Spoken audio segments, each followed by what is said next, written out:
The first time Adrian Vale heard my voice, someone was bleeding on the marble floor beneath his shoes. I did not know that then. I was sitting inside Studio B at WNXR, watching rain crawl down the glass while the city dissolved into midnight. The red on air sign burned above the door. My coffee had gone cold. My headphones pressed against my ears like two tired hands. Tonight, I said into the microphone, we're talking about the things we survive, and the parts of us that don't survive with them. Across Manhattan, Adrian stood in a silent penthouse surrounded by men who were afraid to breathe. One of them had betrayed him. Adrian did not raise his voice. Men like him never needed to. He turned away from the man on the floor when my words came through the radio beside the window. A mistake. His driver had left the station playing. Adrian should have switched it off. Instead, he listened. My producer pointed through the glass. One final caller. I nodded. You're on with Claire. For 3 seconds, there was only static.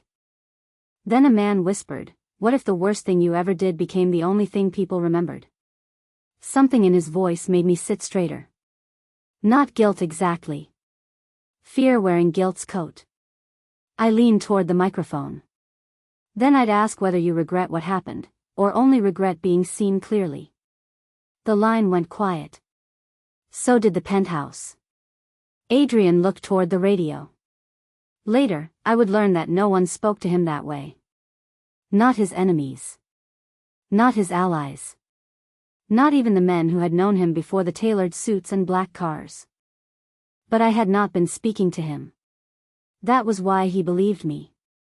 People think redemption begins with forgiveness, I continued. It doesn't.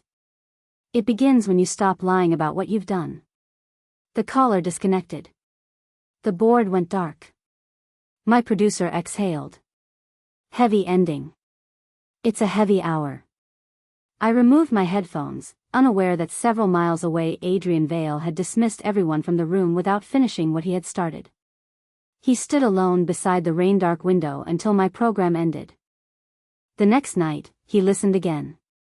And the night after that. I never saw the black sedan parked across from the station. Never noticed the same broad-shouldered driver entering the coffee shop at 11:40, ordering nothing, and watching the doors. I only noticed that our anonymous donations increased. New microphones arrived. The broken lock on the employee entrance was replaced overnight. I asked my manager who had paid for everything. He smiled too quickly. Someone who appreciates your work. I should have been grateful. Instead, I felt watched. Then the envelope arrived. No stamp. No return address. My name was typed across the front. Inside was a photograph of me leaving the station beneath my yellow umbrella. A black line had been drawn across my throat. Beneath it, 6 words, stop talking about the harbor project. My hands went cold. 3 nights earlier, I had mentioned allegations of corruption surrounding the waterfront redevelopment. Nothing dramatic. Nothing other journalists had not already reported. But someone had heard me. Someone wanted silence. The police officer who took my report called it intimidation. My manager called it bad publicity. I called it proof that fear still had an address. So that night, I went on air. My voice shook once before the red light came on. Then it steadied. Power, I said, depends on ordinary people believing they are too small to question it. Across the city, Adrian stopped mid-step. He knew the harbor project. More importantly, he knew the people who would threaten a woman for naming it. Within 20 minutes, his car was moving through the rain. I finished the broadcast after 1 a.m. The station corridors were almost dark, lit only by emergency strips along the floor. I gathered my coat and reached for the door. A man stood on the other side of the glass. Tall. Motionless. Dressed in black. 2 others waited behind him. Every instinct told me not to open it. Then the security guard hurried forward and unlocked the door without being asked. Ms. Bennett, the stranger said. His voice was low. Controlled. He looked like the kind of man who had never needed permission. Who are you? Adrian Vale. I knew the name. Everyone in the city did. Developer. Financier. Rumor wrapped in an expensive suit. His gaze moved over my face. And stopped. The color drained from his expression so quickly that I forgot to be afraid. For one impossible second, he looked less like a powerful man, and more like someone staring at a ghost. His lips parted. He whispered a name that was not mine. Evelyn? Evelyn? The name barely left his mouth. But I heard it. Adrian Vale recovered before the men behind him could react. His face became still again. Controlled. Almost cold. Who is Evelyn? I asked. His eyes stayed on mine. A mistake. The answer should have ended the conversation. Instead, it sharpened everything. He stepped inside the studio lobby without waiting to be invited. Rain darkened the shoulders of his coat. Up close, he carried no obvious threat. No raised voice. No sudden movement. That made him more dangerous. His gaze passed over the security cameras, the empty reception desk, the staircase leading to the broadcast rooms. You received something today. It was not a question. My hand tightened around my bag. How do you know that? The people threatening you made inquiries before they delivered it. And you monitor everyone who asks questions about me? Tonight, yes. I stared at him. There was something deeply unsettling about a man admitting surveillance as if it were courtesy. I filed a police report. I know. Of course you do. For the first time, something almost human touched his expression. Not amusement. Recognition. You don't like being managed, he said.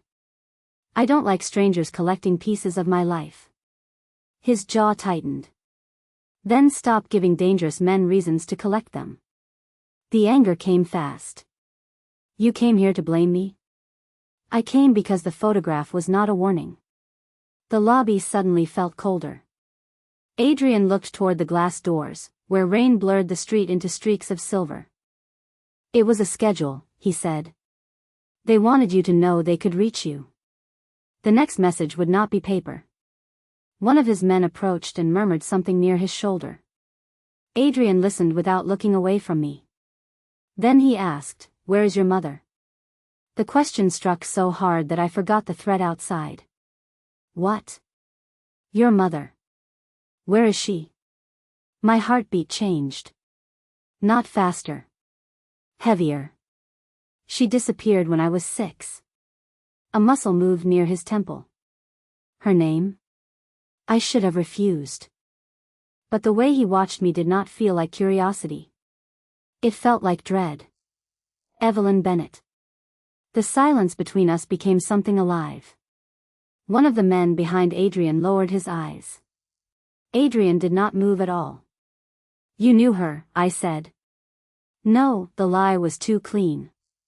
I stepped closer. You looked at me and said her name. I was mistaken. People don't mistake faces like that. His eyes dropped briefly to my left cheek. I had a faint crescent-shaped scar near my ear. Barely visible unless the light struck from the side. My mother had called it my moon when I was little. Adrian stared at it as though it had opened an old wound. A sound came from the street. Tires sliding too quickly over wet pavement. Adrian moved before I understood why. His arm closed around my waist and pulled me behind the concrete column beside the reception desk. Glass shattered. A dark object struck the wall where I had been standing and rolled across the floor. Smoke began pouring from it. His men reacted instantly. One dragged the security guard toward the back corridor. The other kicked open an emergency exit. Adrian covered my mouth with one hand and held me against his chest. Don't breathe. His voice was against my ear now. Not calm. Afraid. We moved through the smoke together. My eyes burned. My lungs screamed.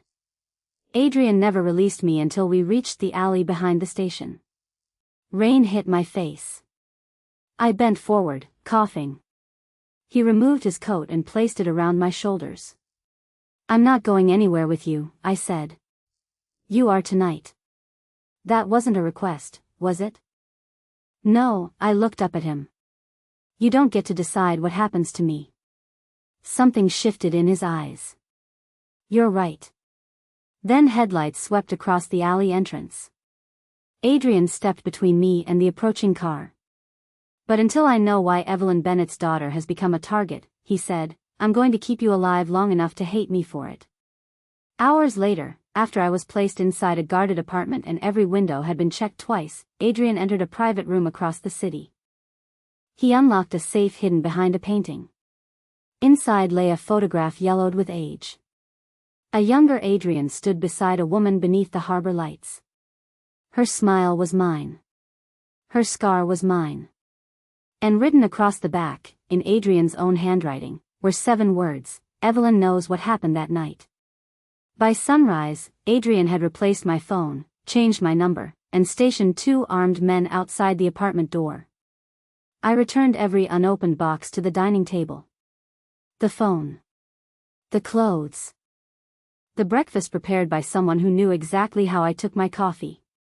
When Adrian arrived, he found me wearing yesterday's sweater, seated beneath a chandelier worth more than my yearly salary. "You sent people into my apartment," I said. "They collected what you needed. They searched my home. They checked for threats. You keep changing the word, but the violation stays the same." He removed his gloves slowly. The controlled movement of a man deciding which version of himself to show me. "This apartment has reinforced windows, independent power, and an elevator requiring biometric access. It also has no lock on the bedroom door." His gaze sharpened. 10 minutes later, a locksmith was summoned. He did not apologize. But he listened. That disturbed me more than an argument would have. Adrian walked to the window. Below us, Manhattan moved through the wet morning, unaware that one man controlled nearly everything I could see. "I need to return to the station," I said. "No, my voice is the reason people trust the program. Disappearing tells whoever threatened me that they succeeded. Appearing tells them where to find you. Then protect the building. Not my decisions." He turned. Power looked natural on him. Like the suit. Like the silence people left around his name.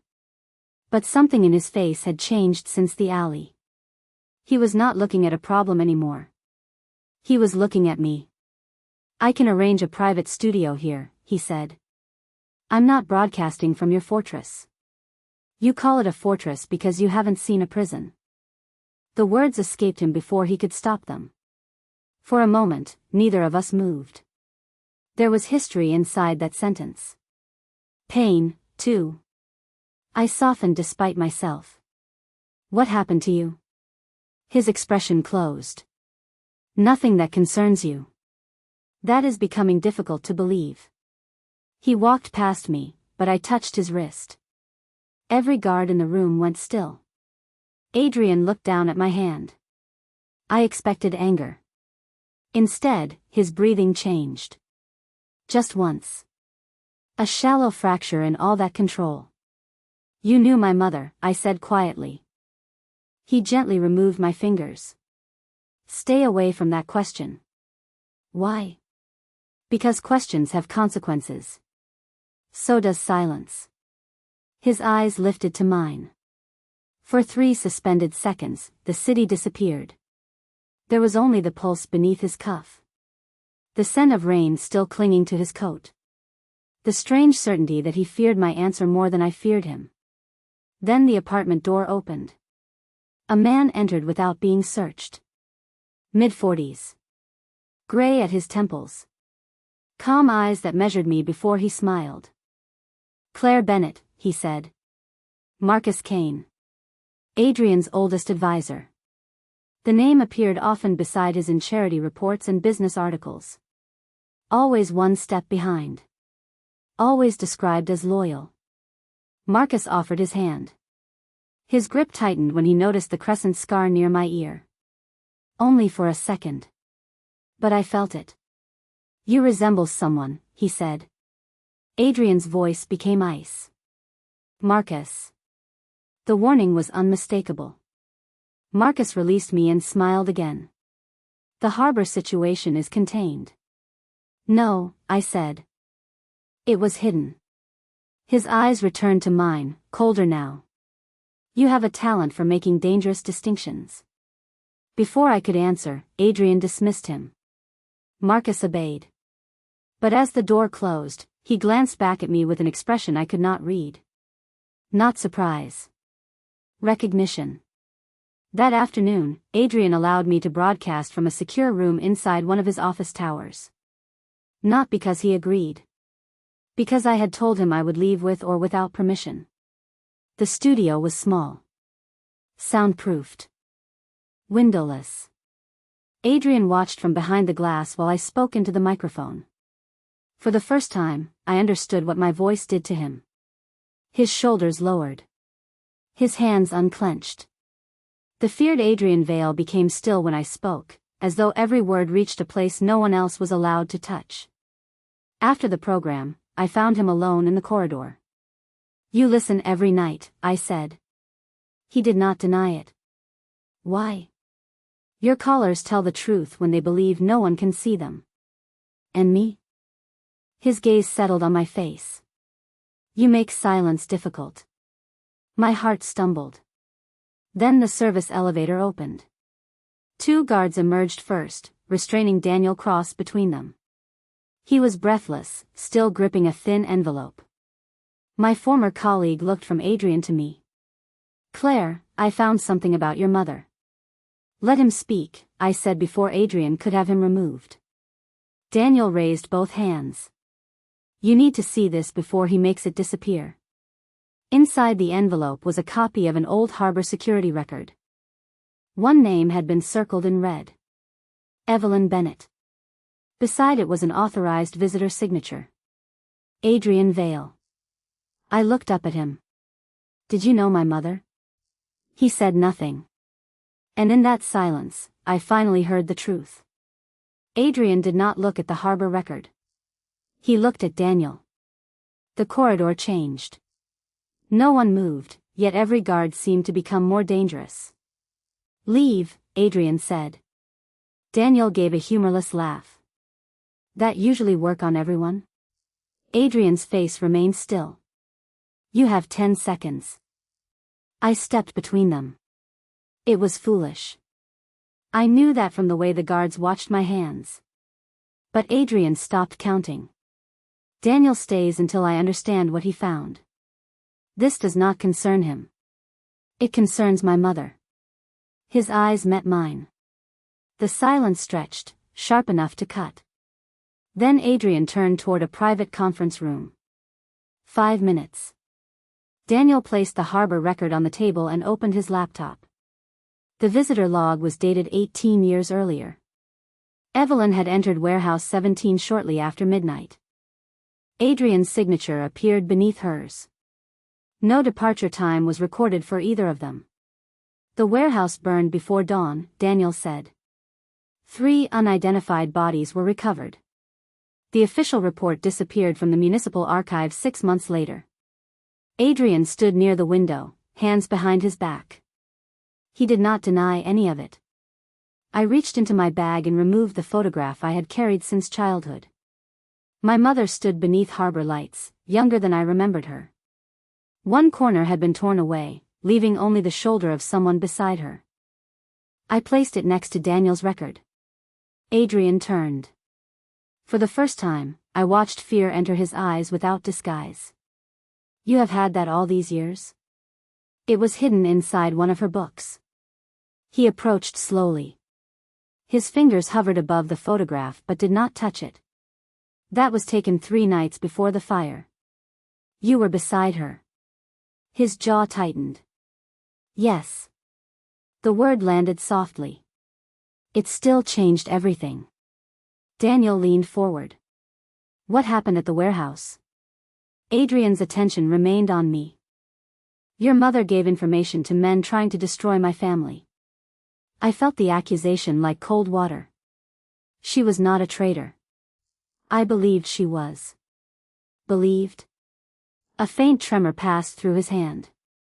She disappeared before she could explain. Daniel began asking another question. Adrian cut him off. You have used your 5 minutes. 2 guards escorted Daniel out despite my protest. At the door, Daniel looked back. Claire, your mother left more than a photograph.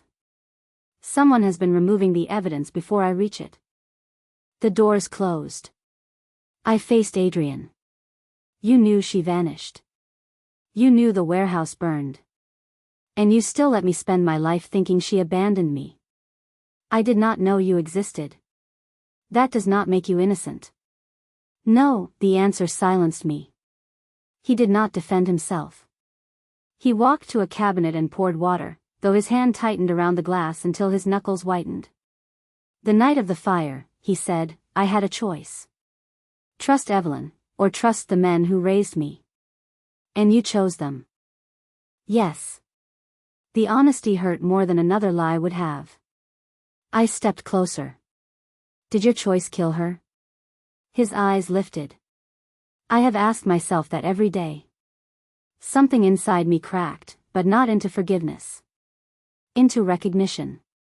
He had built an empire around a wound he refused to name. And I had walked into it carrying her face. A sharp knock interrupted us. Marcus entered without waiting. We need to move, Claire. The safe apartment has been compromised. Adrian's expression changed instantly. How? The security code was accessed from inside your private network. Marcus placed a tablet on the table.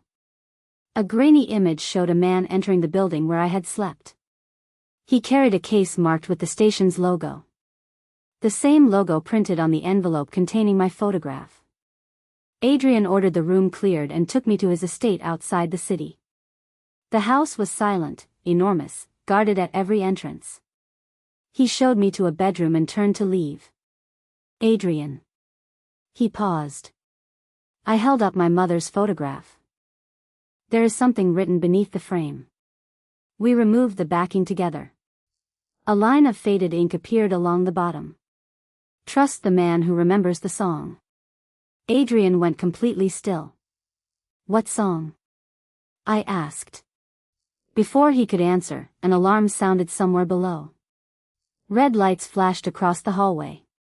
Adrian reached for me, pulling me behind him as footsteps thundered through the house. Then he looked toward the open door of his private archive. The lock had been broken. Inside, one file was missing. The label remained on the empty shelf. Evelyn Bennett. The alarm stopped after 47 seconds. No intruder was found. That frightened Adrian more than a body would have. His security team sealed the estate while Marcus reviewed every camera feed. One corridor had gone dark for exactly 3 minutes. No forced entry. No broken exterior lock. Whoever took Evelyn's file had already been inside. Adrian stood before the empty shelf, his expression carved from stone. Who knew it existed? I asked. 3 people. Name them. His eyes shifted toward me. You are not part of this investigation.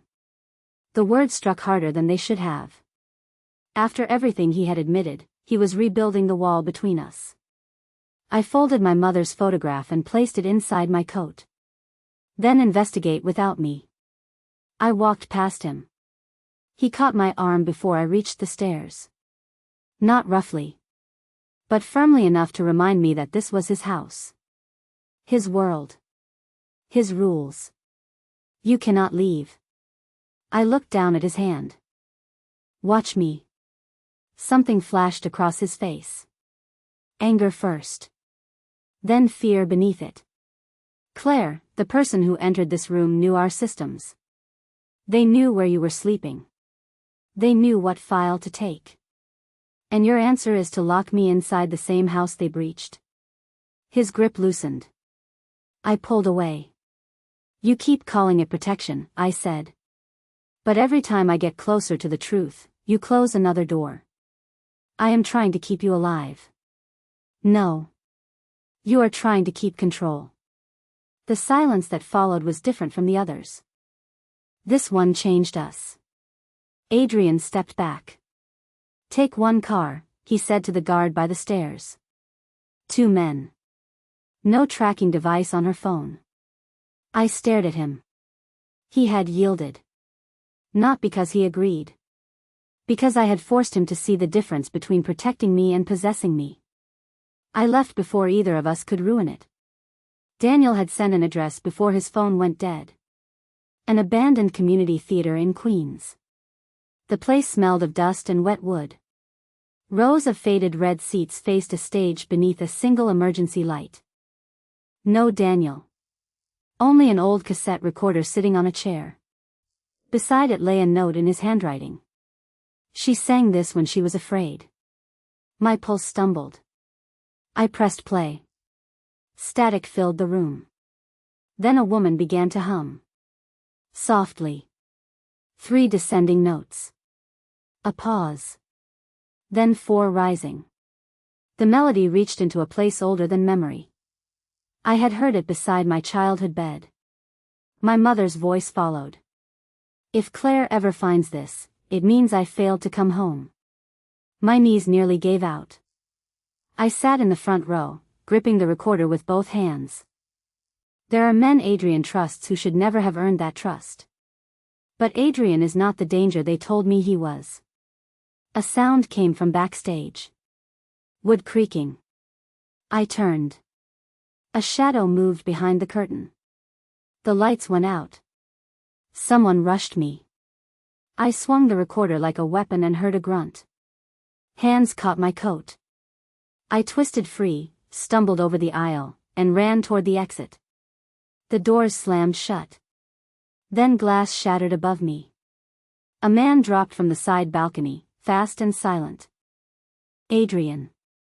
He struck the attacker once, drove him into the wall, and pulled me behind him. His men flooded the theater seconds later. The attacker escaped through a service passage, leaving only a torn glove and the smell of gasoline. Adrian turned to me. His breathing was uneven. Not from the fight. From seeing me alive. I told you not to follow this alone. And I told you I wasn't yours to command. His face tightened. For one terrible second, I thought we had returned to the beginning. Then he lowered his voice. You are right. The words cost him something. He looked at the recorder in my hands. What did she say? I pressed play again. My mother's voice filled the ruined theater. There are men Adrian trusts who should never have earned that trust. Adrian went still. The recording continued.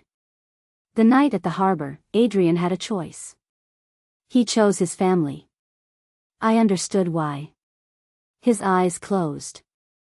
I did not, he said. There was no defense left in him now. Only guilt. I gave an order that sealed the warehouse, he whispered. I believed I was stopping a betrayal. Evelyn was still inside. The world narrowed to his face. You left her there? I went back. His voice broke on the final word. I went back too late. I wanted to hate him. Part of me did. But another part saw the man who had spent 18 years punishing himself in silence. He reached toward me, then stopped before touching my face. I will not ask you to forgive me. Good. My voice trembled. Because I don't. Pain moved through his expression. He accepted it. That was the first moment I believed he might be capable of change. Then the cassette clicked. A second recording began. My mother was crying now. If Adrian ever hears this, tell him the fire was not the real betrayal. Adrian and I looked at each other. Her next words came through the static. The man beside him that night was the one who locked the door. The tape kept turning. For 3 seconds, there was only static. Then my mother whispered one name. Marcus Kane. Adrian did not move. The ruined theater seemed to contract around him. Dust floated through the emergency light. Somewhere behind the stage, water struck metal with a slow, hollow rhythm. I watched disbelief enter his face. Not shock. Resistance. The instinctive refusal of a man whose entire life depended on one person being loyal. "No," he said. My fingers tightened around the recorder. "You heard her." I heard a frightened woman making an accusation without proof. She trusted you enough to leave this message. And feared someone enough to hide it for 18 years. His voice had gone cold again. But I understood the cold now. It was not certainty. It was panic wearing armor. One of Adrian's men brought him the glove left by the attacker. Inside the cuff, a small silver thread had been stitched into the lining. Adrian recognized it immediately. His private security uniforms were made with the same thread. The attacker belonged to his organization. Still, he said nothing. We returned to the estate before dawn. Marcus was waiting in the library. He stood beside the fireplace with his hands folded behind his back, composed as ever. His gaze moved from Adrian to me, then to the recorder I carried. Something changed in his eyes. Very little. But enough. "You found it," he said. Adrian closed the door behind us. "Found what?" Marcus smiled faintly. "Whatever she led you to Queens for." I had told no one where I was going. Neither had Adrian. The truth entered the room before either of us spoke it. Marcus looked at me differently then. No warmth. No disguise. "You have her habit," he said. "Walking into rooms where powerful men are trying to protect you from yourself." My mother wasn't afraid of powerful men. "No," Marcus replied. "That was her fatal flaw." Adrian crossed the room so quickly I barely saw him move. He seized Marcus by the collar and drove him against the wall. The framed paintings shook. "Tell me you did not lock that door." Marcus did not struggle. He looked almost disappointed. "I saved your life. You left Evelyn inside. She was going to destroy everything your father built. She was trying to warn me. She was turning you against your own blood." Adrian's fist tightened. Marcus lowered his voice. "You were 22. Grieving. Weak enough to believe a woman who promised you a cleaner world. I made the decision you could not." Adrian released him as if the contact had burned. The confession had not freed him. It had broken something deeper. Marcus adjusted his jacket. "You became who you needed to become because of that night. Without the fire, there is no Adrian Vale. No empire. No city afraid to touch what belongs to you." His gaze shifted to me. "And now her daughter has brought the weakness back." Adrian stepped between us. The movement was immediate. Instinctive. Marcus noticed. "So it is true," he said softly. Her voice reached the place Evelyn left unfinished. Adrian's hand moved toward his weapon. Marcus glanced at the library doors. Beyond them stood men who had served Adrian for years, but had taken their orders from Marcus first. "You can arrest me," Marcus said. "Then discover how much of your empire still belongs to you." Adrian's hand lowered. "Get out." Marcus walked toward the door, stopping beside me. "Ask him what he ordered after the fire," he murmured. Adrian's face changed. Marcus left. The silence behind him felt like wreckage. I looked at Adrian.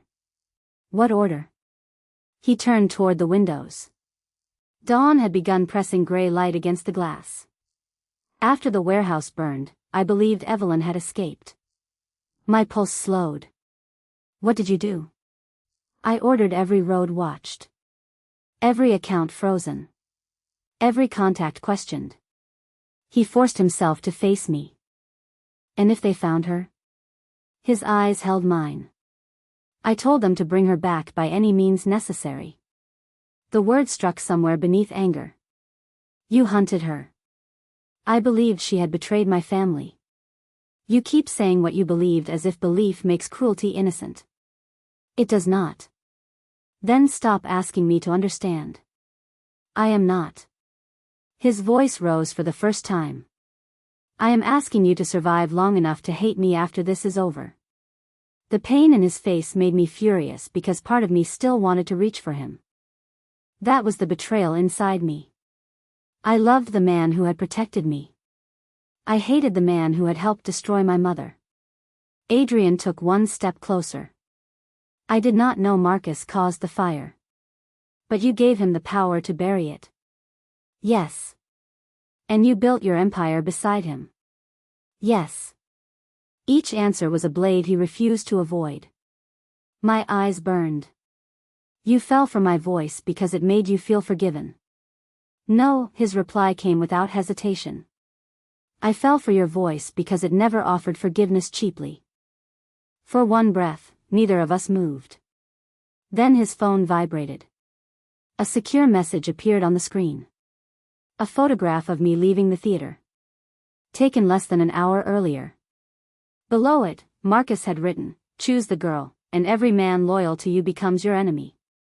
A second message followed. This one contained a live image of Daniel Cross bound to a chair. Adrian's expression emptied. Marcus had not fled.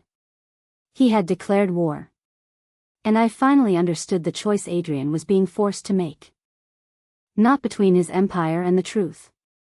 Between the man he had been, and the man he might become if saving me cost him everything. Adrian made his choice before sunrise. He chose the empire. At least, that was what he wanted Marcus to believe. By 8 o'clock, every private channel carried the same message: Claire Bennett was no longer under Adrian Vale's protection. Any resources assigned to me were withdrawn. Any man disobeying would answer directly to him. I heard the announcement from the far end of his study. His voice never shook. Mine did. So that's it? Adrian ended the call and placed the phone face down.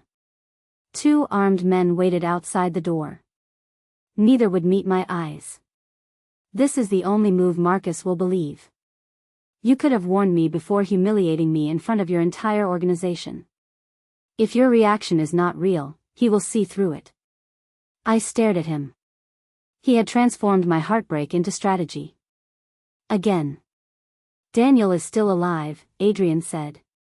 Marcus needs leverage. If he believes you are no longer useful against me, he may loosen his guard. And what happens to me while you test that theory? A car will take you somewhere safe. I laughed once. The sound held no humor. There is nowhere safe inside your world. His expression tightened, but he did not argue. I stepped closer. You stood in front of me every time danger came through a door. I thought that meant you were changing. It did. No. It meant you preferred deciding how I was allowed to suffer. His eyes darkened. Claire, you don't protect people. You arrange them. The words landed. I saw them land. But he remained still. That was what broke me. Not the announcement. Not the guards. The silence.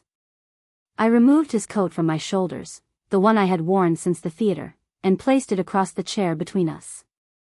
My mother trusted you once. His face changed. Only slightly. She thought there was still a man inside you worth saving. Do not use her to make this harder. I'm not. I moved toward the door. I'm telling you why she died disappointed. Adrian's hand closed around the edge of his desk. Wood creaked beneath his fingers. But he let me leave.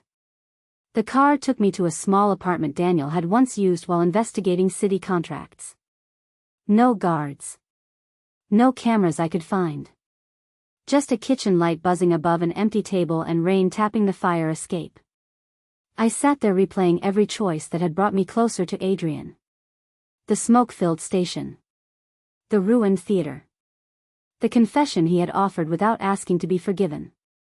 He had listened to my voice every night. But when the choice became dangerous, he had used my pain as part of his plan. He still trusted control more than he trusted me. At midnight, someone slid an envelope beneath the door. Inside was Daniel's press identification card. And a handwritten address. Come alone if you want him alive. I reached for the phone Adrian had given me. Then stopped. Calling him would prove his point. Going alone might get me killed. For the first time, I understood the prison he lived inside.